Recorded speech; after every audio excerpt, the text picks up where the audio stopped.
You're gonna pull us up on the TV? Well, I am, because you won't be able to necessarily see it. I'm going to turn it, but I'll be able to see all the comments. Oh. Okay. Well, whatever. What's up, everybody? Well, Oh, probably nobody. hey, Well, you went nobody live. yet, so we can hang out. Yeah, I know. Oh, okay. I know, but we just posted it. People start jumping in here in a minute. People will. We'll Yeah, because it's been, I don't know, a crazy, how many hours? 18 hours? It's been about 18 Something hours like that. Since all hell broke loose in Aggieland, right? Yep. Last night, 9:30, 10 o'clock, the news started coming, actually out of Kentucky first. Yes. That Mark Stoops was about to make a move, and Texas A&M was the destination. Shortly thereafter, that news was essentially confirmed that a deal was in the works, that it was very likely to happen in the next few hours, and that Mark Stoops was going to be the next head coach at Texas A&M and be in College Station this morning. Okay, early this morning. And then all of a sudden, like we said, Twitter blew up. TexAgs blew up. There was also, I was getting text messages all night. We'll get to that in a minute. And the reaction was not positive at all. I would say 99-1, extremely negative on the news. And that's, Casey, that's where I want to start today with you. We'll talk about where we go from here in a little bit. But why do you think the reaction to Mark Stoops was so bad? What happened? Well, I think it felt like Jimbo 2.0 to a lot of people. Like a guy that has, he's got an 11-year track record now in the SEC East, has a winning percentage in the SEC of 35 and 55. And it felt like we fired Jimbo to get another Jimbo, except we'd be paying twice as much as we were before. Yeah, and I think you're right. I think below the surface, that's why people were very, very anti Mark Stoops. Mike Stoops. I keep saying Mike. It is Mark. Mark. There is a Mike. There is a Mike. He's on the staff. He's a different guy. But I think even at a higher level than Stoops, that this was inevitable. And this goes back to something that you and I have been talking about for months now, right? Is that if you're going to make this decision, you got to have a plan. You need to know what you're doing. You're going to go set all this money on fire. You need to come to the table with something, right? You make a decision that monumental with that sort of baggage attached to it, and that you're doing on the other side of it. And it turned out that we didn't have a plan. I say we, our administration, our athletic director, and all this became very, very clear very, very quickly. And so I think something higher level happened last night. And I think people genuinely started to come to grips with what the possibilities actually were versus what was realistic. We had a total collision here because people were still throwing out big names. DeBear, they were looking at Ryan Day. The Daybos were still getting dropped by the Bruce Feldmans.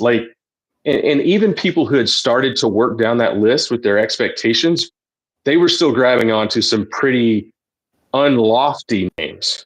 And all of a sudden, you get to this $78 million on the table, you light it on fire, and now you've stepped all the way down to a 7-5 SEC East coach who's been at his place for 11 seasons, by the way, and nobody's come knocking, not in any real sense. Even the Kentucky fans were like, nobody's coming to get him. I guess he's ours. We'll just hold on to him forever and we'll do this thing, right? And then all of a sudden, everybody was like, what the F is happening?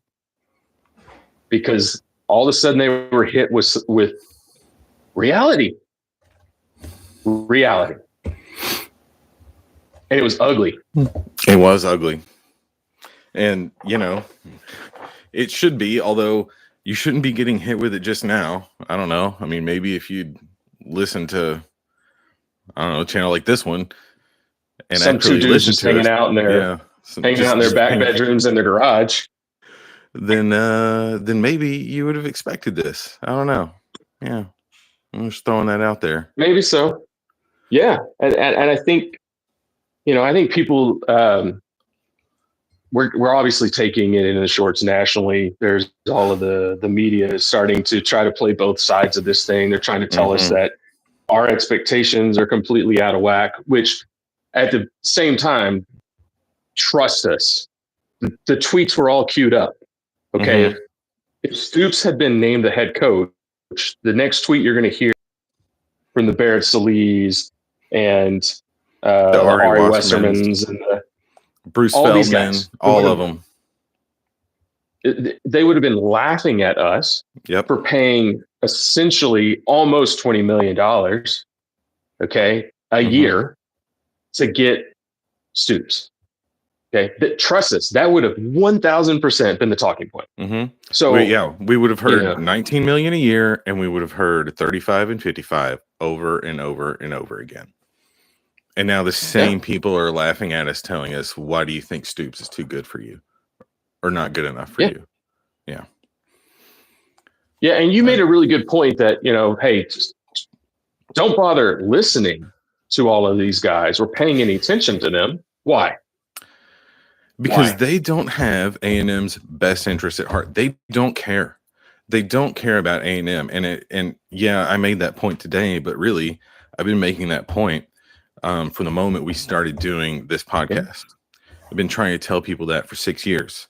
Okay, they don't care about what's best for A&M, and they're never going to report on A&M or talk about the moves we make from that point of view. And look, it's not their job to care about what's best for A&M. That's fine. So I don't have expectations of them. I have higher hopes, at least, if not expectations, for our fan base, but it hasn't happened. Look, these guys, like we just said, they're playing both sides of the coin now. Okay. It was inevitable. They were going to do that. They've been doing it for years. All right. They did it when we hired Jimbo. First, it was, you guys are idiots for thinking he'd ever leave to come to your little program, your 8-4 program. Then they did everything they could to minimize any success he had, maximize any failure he had, convince you that he was just Kevin Sumlin 2.0, and that you had to get rid of him. I mean, you just got to get rid of him. You can't keep going on like this, right? I mean, you got to do something. You guys deserve more than this. How many times have we heard that from these national media guys? You guys deserve more than Jimbo. You deserve better than this. This is ridiculous. And then as soon as you pull that trigger, man, like, those articles were already sitting in their drafts folder, just waiting for you to fire him so they could sit here and pull this crap. And it's not going to stop. And so that's my only message, has been just stop listening to them. And if you're watching what they're doing and you're realizing what they're doing right now and how ridiculous it is and how they're talking out of both sides of their mouth, I want you to think back and go back and think about everything you've heard them say over the last 6 years through that same lens. And I know it's too late now, but please continue to do that going forward also, after whatever happens with this search and whoever we end up hiring. Just please think about what these guys say with that in the back of your mind, and stop listening to them and stop letting them affect what you think about A&M football or the potential of this program or whatever. Because that's all they want. That's all they're going to keep doing. Like, they're just out for clicks, and they want to use you to do it. That's it. I'm sick of it, man. No, it's obviously incredibly frustrating. I think it's, honestly, this has been one of the worst football seasons to follow. And we've seen some bad ones. Right. We've seen some bad ones, but in this modern era and the way that forces outside of your program treat your program and how it affects people who follow it inside, it's been absolutely horrible. And, I think I posted this earlier, that this season is for you and I. Look, and look, we tend to think very analytically, very logically, and we deal with what's in front of us. Okay. Mhm. So if you're going to do that and you try, look, emotion is for game day. Emotion is for when you're sitting in front of the TV and you want your team to win so bad. Mhm. All right. And look, we live and die with that result. But when it's over, you park it and you start to peel this thing back and you start to try to understand, well, why are certain things happening? And the reality for us when we follow this season is it's like we're 30 seconds ahead of everybody else watching the same horror movie. Right? Like we know About 30 minutes. and we try to 30 days. 30 minutes. No, yeah, 30 minutes. That's fair. And that's really hard to live in that because you see people's emotional responses and they want to do things based on those emotions. And you're going, man, you don't know where this is going to go. Like your expectations got out of whack and it can be so much worse. And we're now on that trajectory and you can see it happening before it happens. Mm-hmm. And that is not an enjoyable place to be. And, we're still there, by the way. No. Potentially. Although I feel like, this reckoning that happened across A&M fan base and alumni and administration, a reckoning absolutely happened last night. Okay. What happened last night was about what happened 2 weeks ago.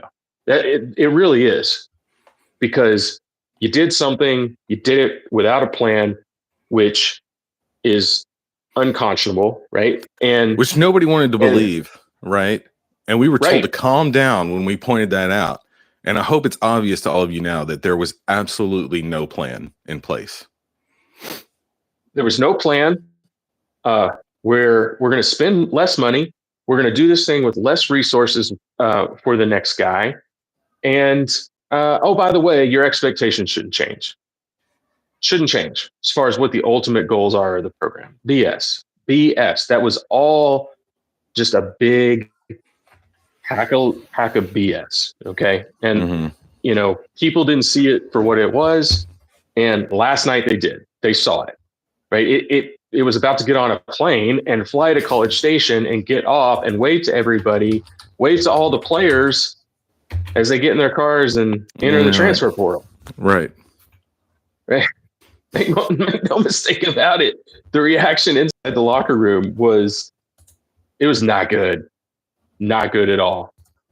Okay. So there was a reckoning.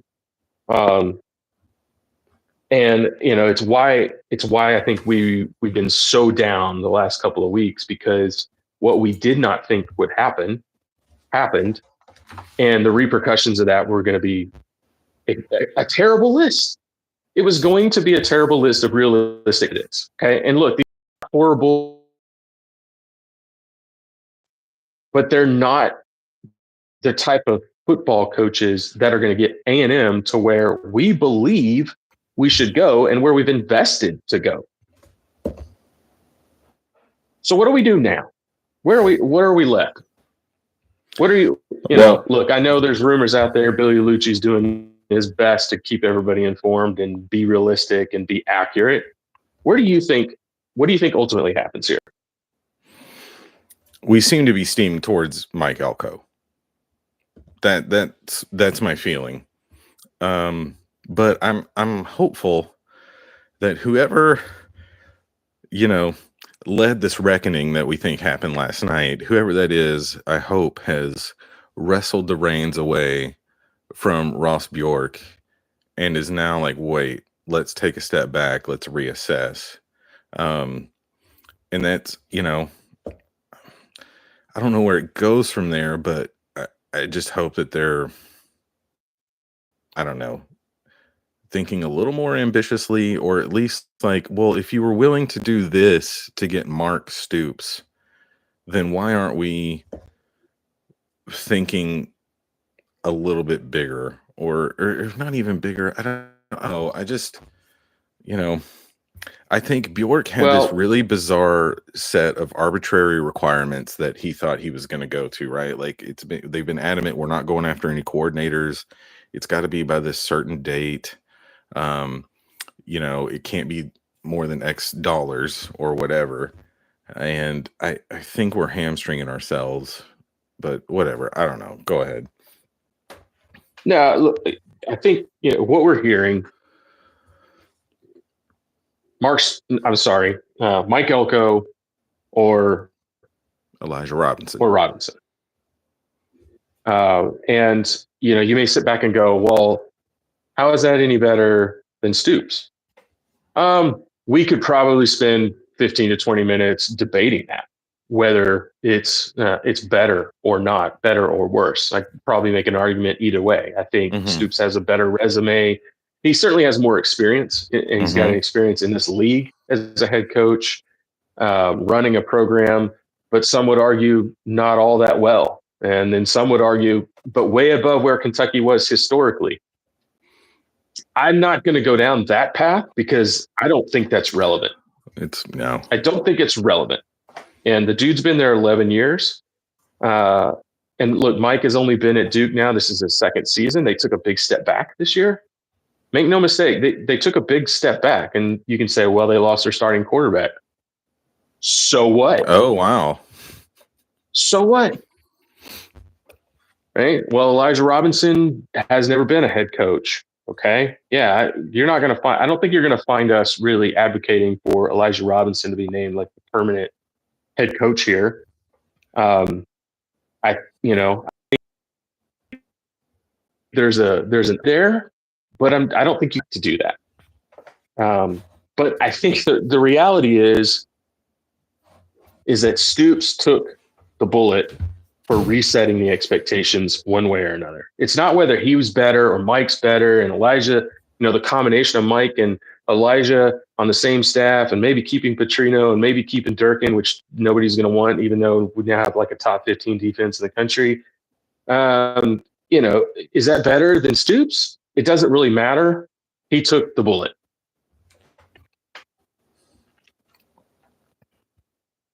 Unrealistic expectations and the reckoning. Okay, so you may end up there. Billy also spent some time today saying, well, I think it can happen fast and it's going to be a young guy and an up-and-comer guy. His bet, like this Elko, but also somebody,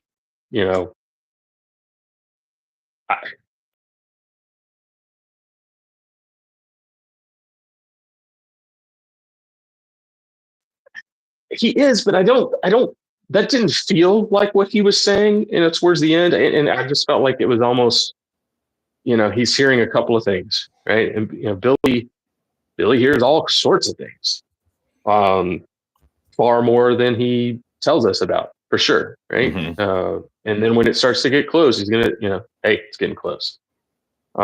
So I don't know, man, we'll see. Either way, this, I said it before, the roster is in a perilous state. And, you got to get somebody in here who keeps the roster, at least a large percentage of it. You're going to lose guys. But, the argument that I saw overnight was, well, Stoops has done, and what could he do with the resources at A&M? Nobody is going to give him enough time to do more with the resources at A&M. He is going to be judged in the first 2 seasons, okay, by this whatever roster he inherits and can keep intact and how they perform in the fall.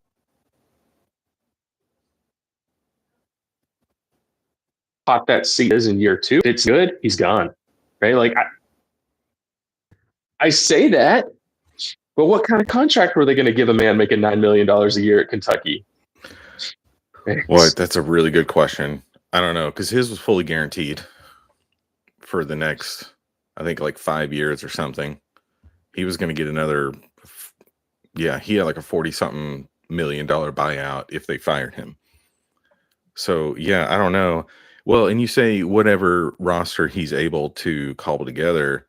I mean, from what I'm seeing, I don't think our fan base is smart enough to to look in the spring and say, okay, here's what's left over from what was here, right? Like he's gonna get judged based on the roster that's on campus right now, and most of it's gone in the spring. You know, nobody noticed.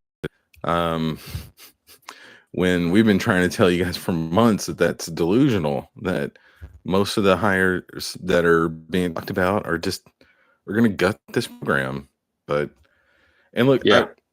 I want to point out too, you know, the way things were trending, there were going to be some portal entries, even if Jimbo was retained. I honestly don't think it would have been that bad. I think you'd see, you know, Evan Stewart, I think, was gone no matter what. And you'd see a few more, but I think, you know, I think Connor would have stayed. And a nice offensive core, I think, would have stayed. Yeah, I agree with that. Yeah, but whatever. Yeah. Yeah. Hey, look, Brent dropped in the chat. Max Johnson is in the portal. He's officially entered the portal. Okay. All right. Yeah. That, you know, look, we told you guys way back when it went down that was the domino. This was going to be really ugly. The offense was going to be ugly. You weren't prepared for what the games were going to look like. The guy was going to put up some yardage, and he was going to make enough mistakes to lose you close ball games in the SEC. That's what was going to happen. He stood in the pocket all day long, didn't throw the football. That's what was going to happen. So, you know, good luck to you, Max. I hope you go find a place that works for you. If it's another national title winning coach and you see the field, God help them. I don't want to say things like that, but honestly, man, 2 for 2. So, you know, maybe go transfer to Alabama and take out Saban next year. Wow. So, God. You know, I mean, honestly, look, I'm encouraged by the rest of the quarterback talent actually on the roster. You know, I think Jalen Henderson, I hope he sticks around because I think that guy could be a pretty decent backup to Connor Wigman next year. He made a hell of a lot of progress in 3 games. Yeah. In every game, made noticeable, functional progress. Absolutely. And everybody says, well, then why wasn't he playing the whole time? That is a whole different deal. It really is. And you know, people don't want to acknowledge that. You know, but that's reality. There's a certain point at which a young quarterback in your program is ready to start taking snaps on the field in live fire and going all, you know, well, that's probably a different pod, but I'm happy with the talent. I'm happy with what I see from Reed. You know, kid's got a live arm. He's put on some weight. But man, Connor Wigman back. And if he leaves and goes somewhere else, whoever the new guy is better bring in a decent quarterback because you're not winning in this league without one. It's not going to happen. You know, and that's just the reality of it. And look around the league right now. You know, unless you've got 4 or 5 top 5 recruiting classes on hand, and you know there's a 5-star at every position. You better have a damn good quarterback. And even the Alabamas of the world paid a price for not having a top flight quarterback. They took them a month, right, to work through the 3 guys they had, and they paid a price for that. Yeah, right. Figure out how to they got win beat by Texas. Yeah, they had to figure out how to win, and they got there, and all is helping them, you know, beat these teams. Go for it. No, I mean, I was just going to point out, I mean, LSU's still sitting there with 3 losses with, in my opinion, the guy that should win the Heisman.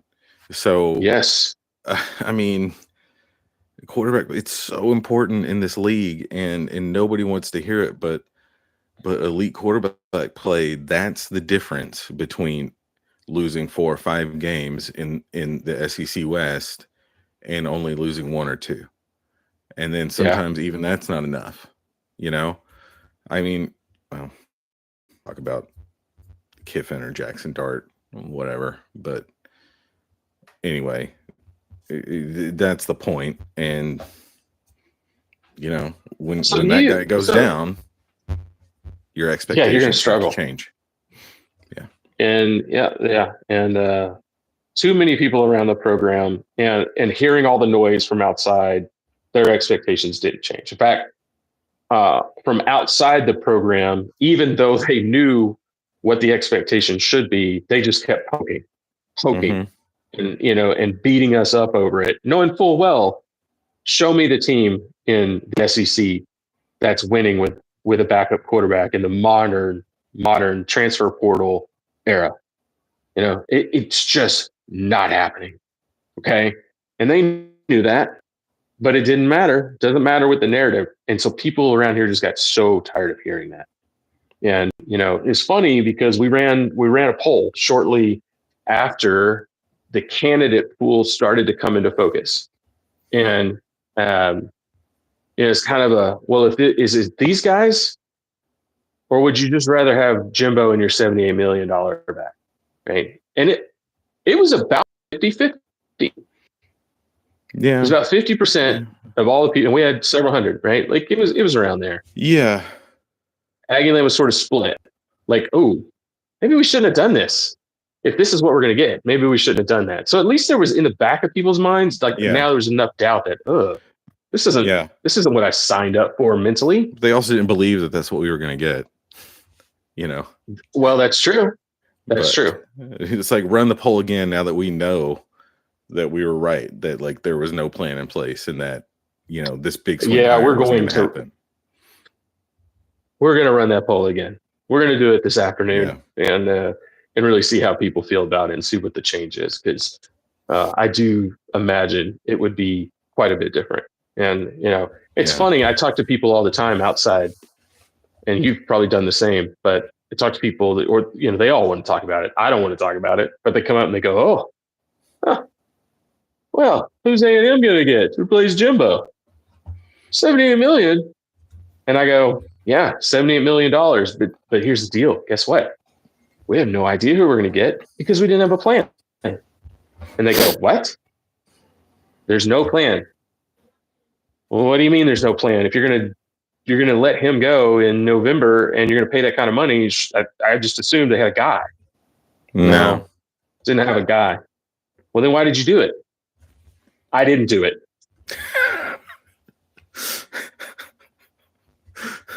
Yeah. Well, and that's the thing. What? Go ahead. Sorry. No, I was just saying that's the thing that's driving me crazy about some of the fan base right now is they're all responding to this Stoops news and everything as if, well, like they're not following it all the way through. There was a fairly big Aggie Twitter account just like, boy, what a failure if we end up, this was before the news was even announced. This was just when the fact that he was in the discussion came out. God, what a failure it would be of a coaching search if we were to fire Jimbo for $78 million and then hire Mark Stoops. And I just can't understand that mentality. Like, why isn't anybody thinking this through, right? Keep pulling on that thread. It's not a failure of the coaching search if that's what ends up happening. It's a failure of the firing. Like everyone's talking about it as if keeping Jimbo wasn't an option on the table. It was absolutely an option on the table. And people are just like, well, at least we aren't dealing with that anymore. Right. Dealing with what? But they can't, they're not going to articulate that. So right.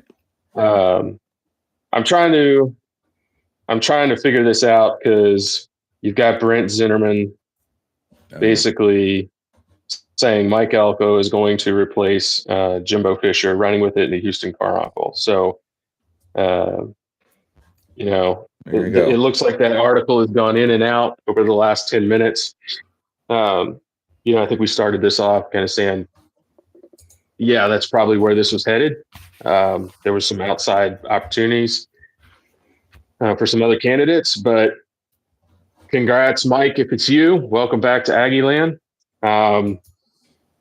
The one thing that Mike Elko should give you that that a Stoops hire was not going to give you is probably more roster retention, more. Okay? Yeah.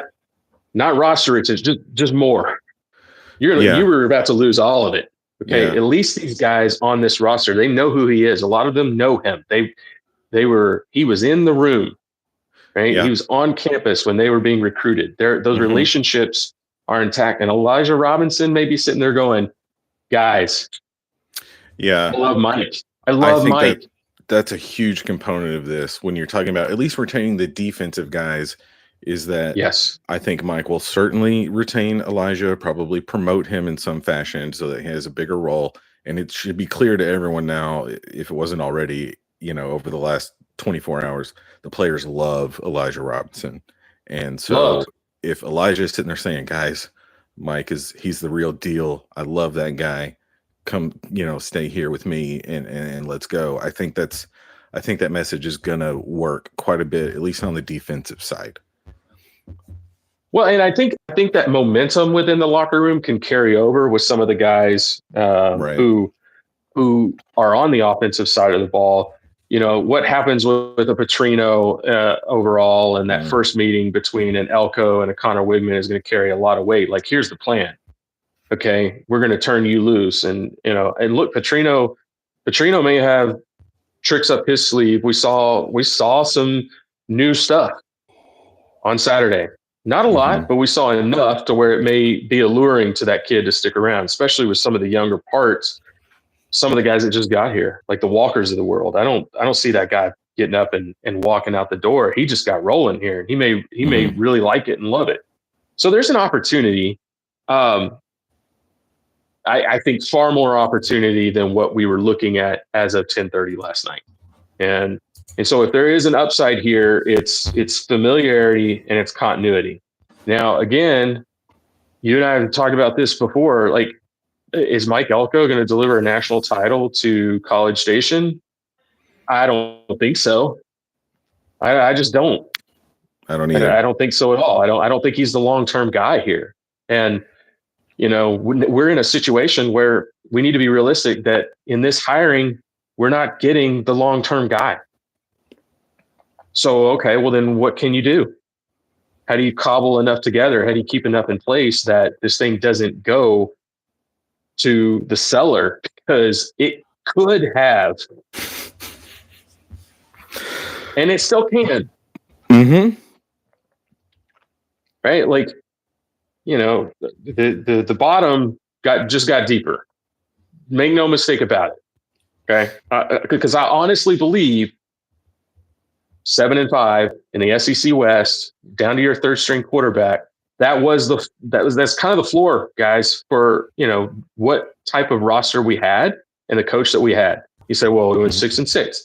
Yeah, you did, with a historic number of injuries and reliance on freshmen. Okay, historic. Okay, but what you saw this year, that's the floor. Well, not anymore. That's not the floor, and you need to be ready for a new lower floor. Hopefully it doesn't happen, but that's the risk. And I don't know that I think the ceiling came down, right? Like, how high can this thing go? I don't think anybody should fool themselves. I think it did. We talk a lot about recruiting and the need for that elite roster. And we've gotten a lot of pushback on that. One of our main objections to Elko, if you listen to our last show, was, we don't think that guy is the relentless recruiter that is going to continue to pull in top 5 classes here. I still think that's the case, but what choice do we have but to sit and watch that play out? Ryan Broniger on Texags earlier this week kind of chastised the board for continuing to say that about Mike Elko, and it basically alluded to the fact that if Mike Elko is hired, he will probably there'll probably be a write-up about what he thinks the recruiting landscape will look like under Elko and things like that. basically saying give him a chance. He thinks there might be a plan in place, or Elko might have. I don't know. So we'll see. We'll see what Ryan says, and we'll just watch it play out over the next few years. But no, I don't really see that happening. But whatever. I think whatever it is that they come up with is going to be some revisionist history, and because these are the same guys who would tell you back then that, hey, yeah, Mike he's not a detriment to recruiting, but it's not what he's here for. It's not where his passion is. He doesn't eat, sleep, and breathe recruiting. Right? He's the defensive coordinator. Yeah. And you say, well, that's his job. He's the defensive coordinator. You got all these other guys to go out and do recruiting. Hang on a minute. Okay. Because the head guy, Jimbo Fisher, was a relentless recruiter.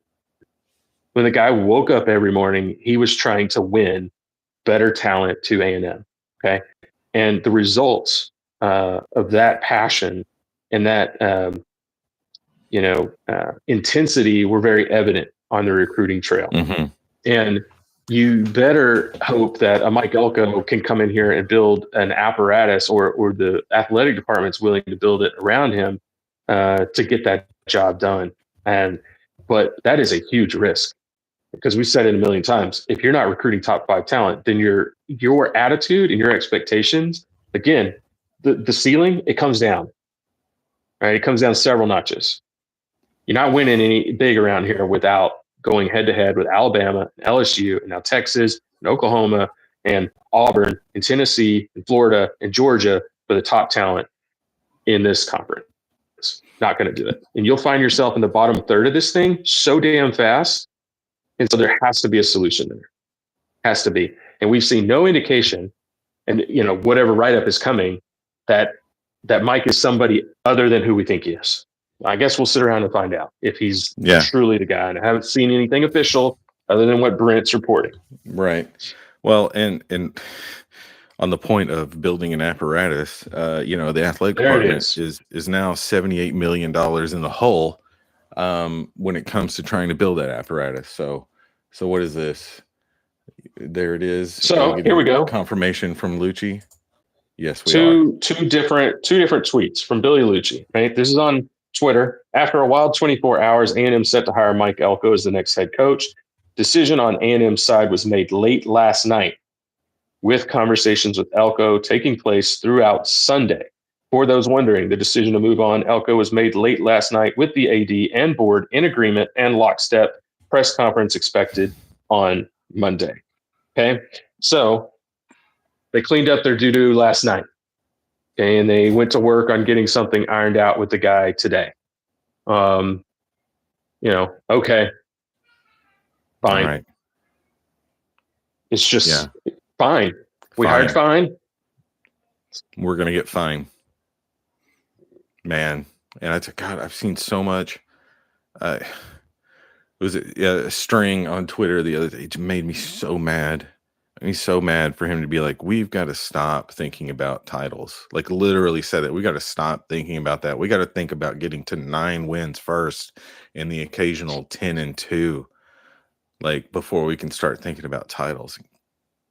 God, just that's what this hire is. That's this hire is that mindset. And look, there's a whole lot of hires that I would have rather had, and none of them are a guarantee of being any more successful than Mike Elko. Not at all. They are big risks, and they are not big names, splash hires to win the press conference or some other nonsense like that people want to make fun of A&M for. But they are upside hires, right? Like, if you're going to sit here and fire Jimbo Fisher and say, that's not good enough, we got to get somebody in here to take the next step. Like, you need to look, you're blowing it up. So take the bigger risk for the higher upside. Right. It just doesn't make any sense to me. And then let's be really, really clear. This is a step. This is a step down. It is, for sure. right? You're taking.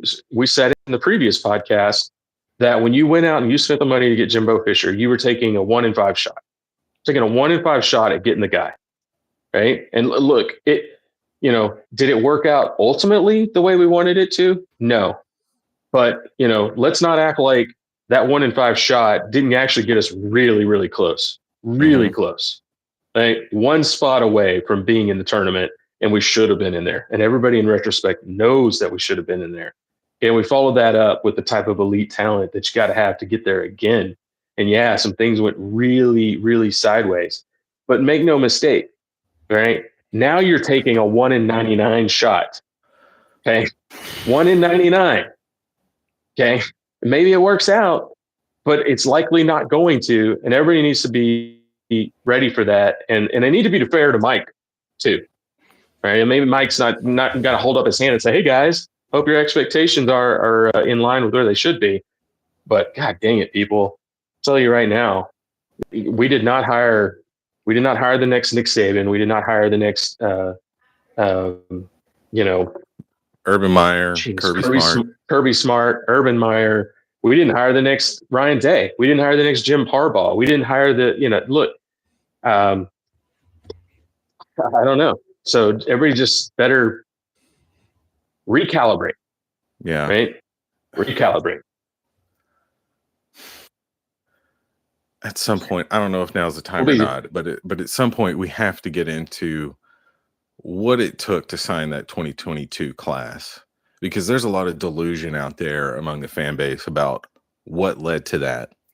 And again, it's being driven by A&M fans listening too much to national media guys that don't pay attention and don't care about A&M and are just going for easy narratives.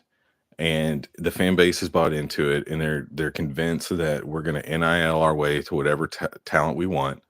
Like I said a couple of podcasts ago, where you guys think we've got Texas, Oklahoma, all those schools you just mentioned, Alabama, LSU, right in our backyard.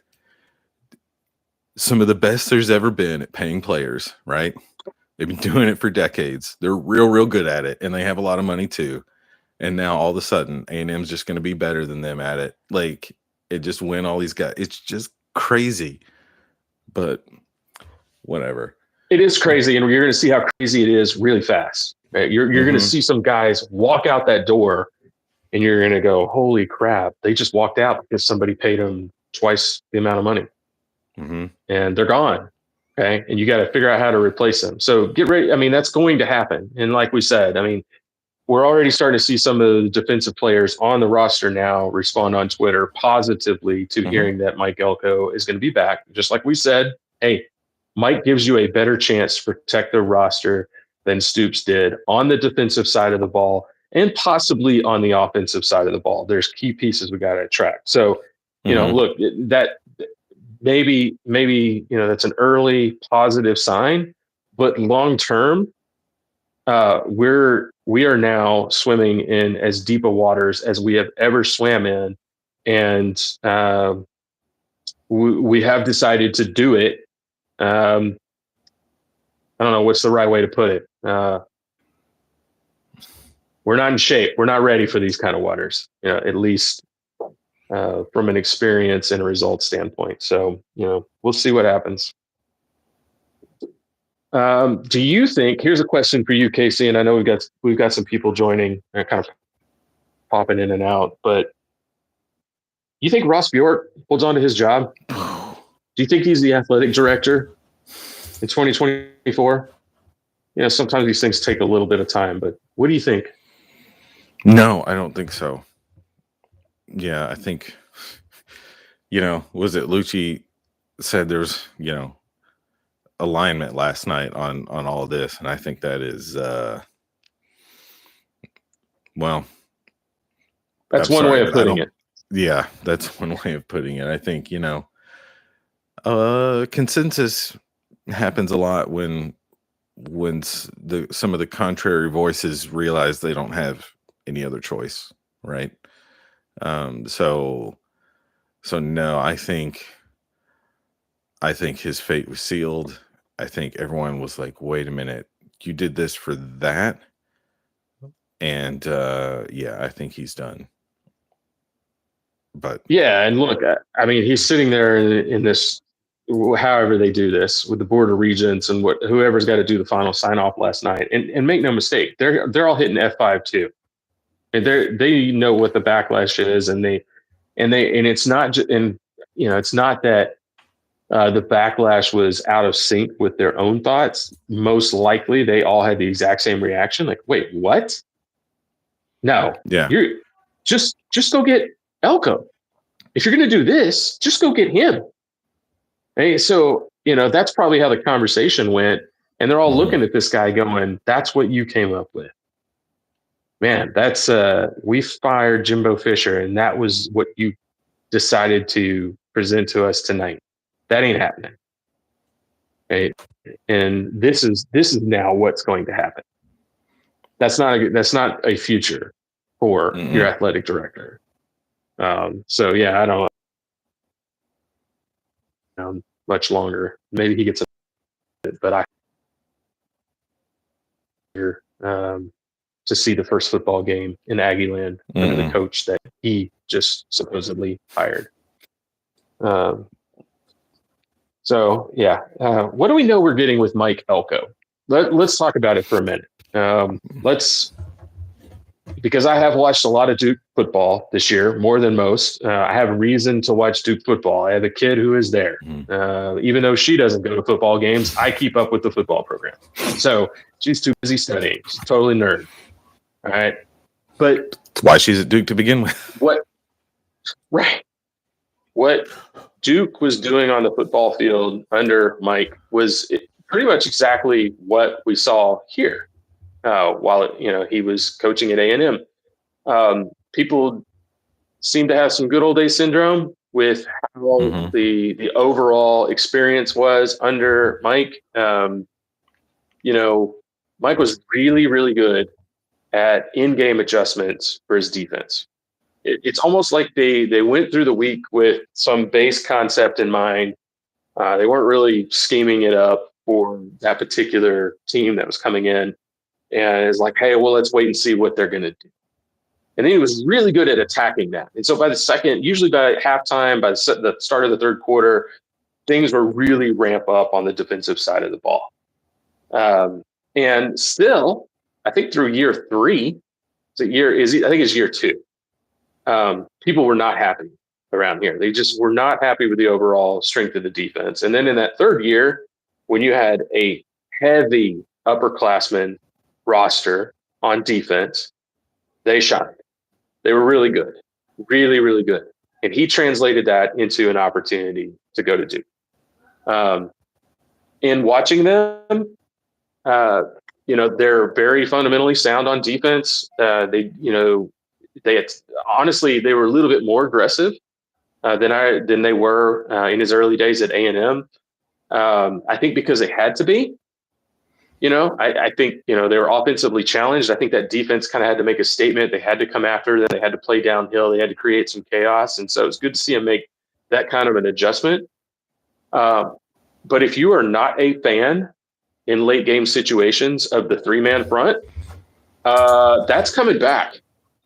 That is going to make a big comeback because Duke lost football games this year at the end of games with the 3-man front. They absolutely did. They made that choice. And so, it's going to happen. Just telling you,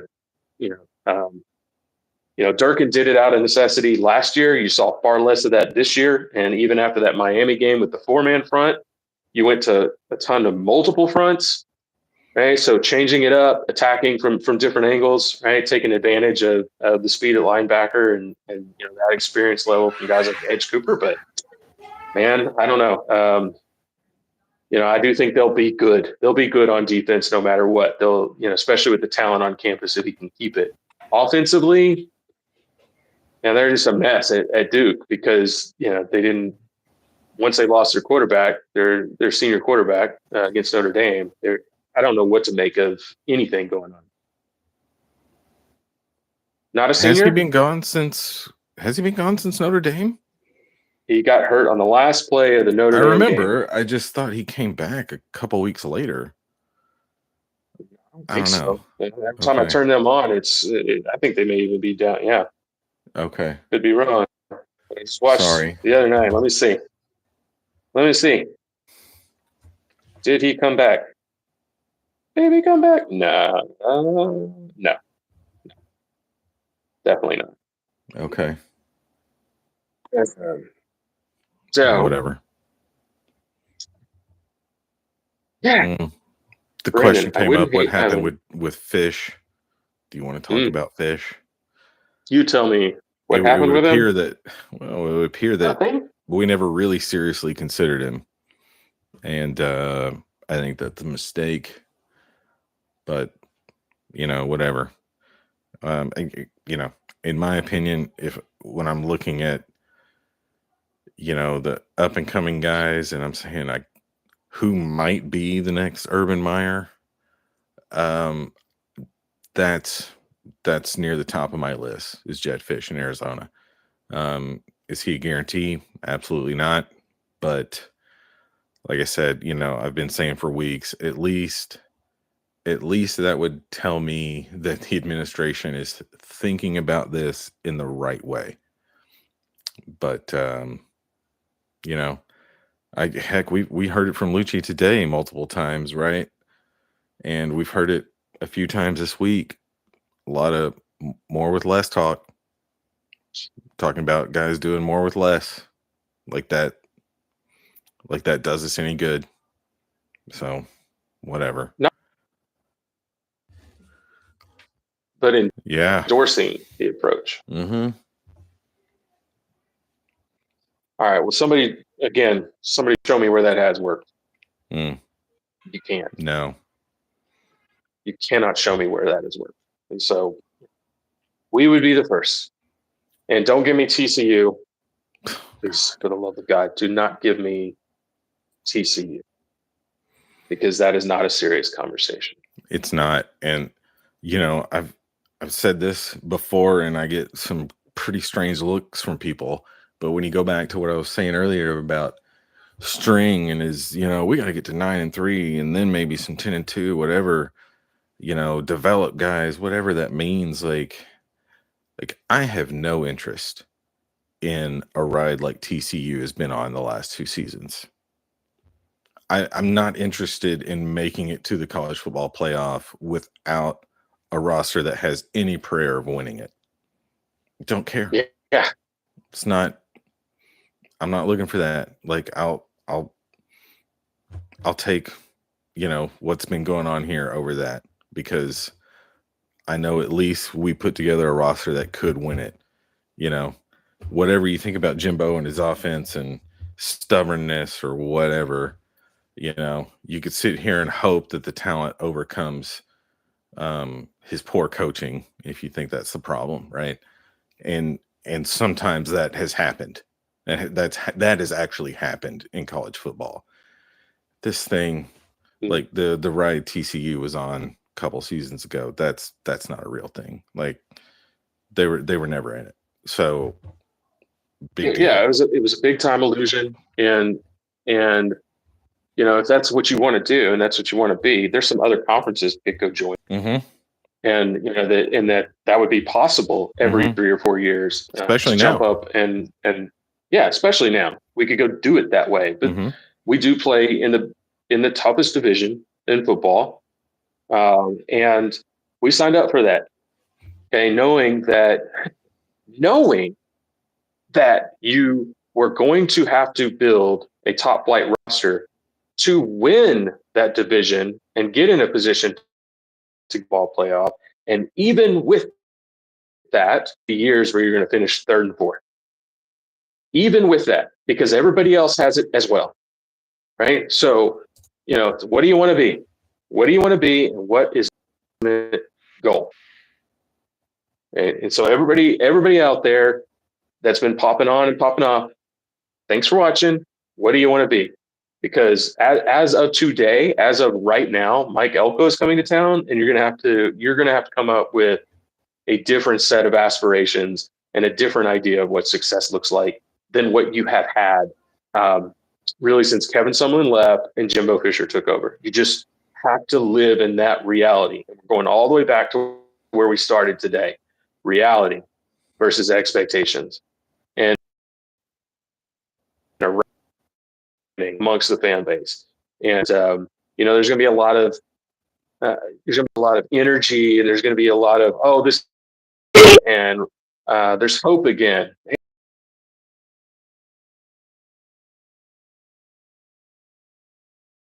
The two of us do not live in a